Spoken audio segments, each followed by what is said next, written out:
Today we're going to talk about the dreaded thing that you get in the mail from IRS saying that your return has been selected for examination. Referred to in the business as the audit letter. Referred to by clients as, oh, I got the dreaded letter.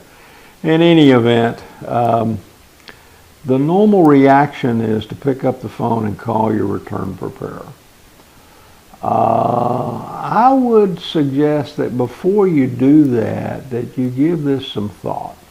First of all, think about the tax return, and do you think the return is correct? Obviously, if you signed it, you think it's true and correct.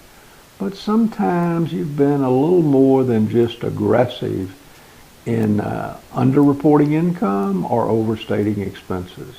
So you definitely don't want to call the preparer and say, hey, John, you know that tax return we did 2 years ago, I didn't give you all the information, or didn't give you correct information, so the return's not correct, and now I've got an audit notice. What are we going to do?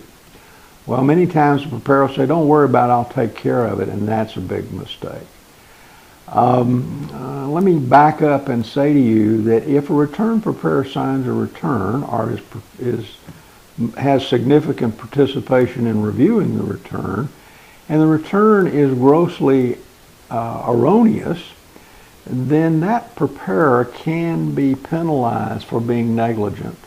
And if it's a substantial negligence item, then they could be investigated by a regulatory body of IRS called the Office of Professional Responsibility. And with that goes an extensive investigation, maybe auditing several of their returns, and it's all bad for the preparer.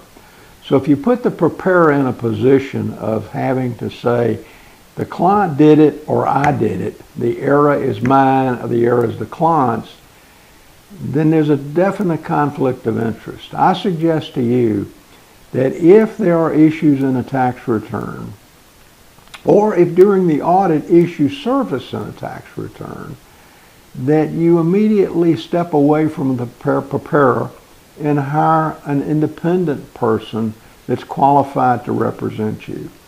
We at W.H. Simon & Company have extensive experience, in fact over 20 years of representing people before the Internal Revenue Service.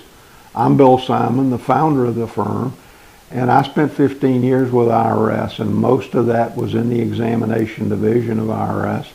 And when I left the service, I was running 7 states for IRS and all of the audit activity for those 7 states. So we have extensive experience in representing people.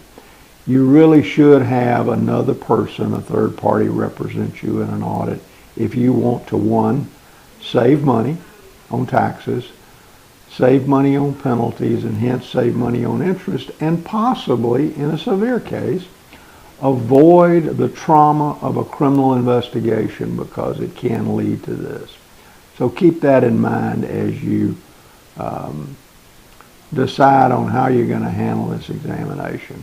And don't let it go too far. Some people say, it can't be that bad, I'll go down the road with this.